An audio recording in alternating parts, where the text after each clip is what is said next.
Sebuah video yang memperlihatkan dua mobil Alphard berplat nomor merah melintas di jalur langit Transjakarta Koridor 13 dengan pengawalan Patwal Polri viral di media sosial. Video itu ramai di sosial media, salah satunya diunggah akun Instagram @jakartaselatan 24 jam pada Kamis, 26 Februari 2026.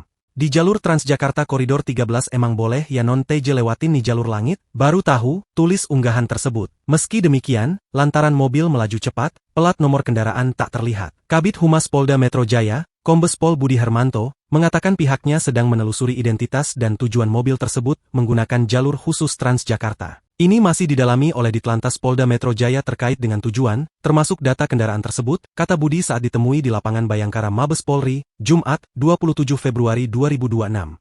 Budi mengatakan, perkembangan selanjutnya akan diberikan setelah informasi terkumpul.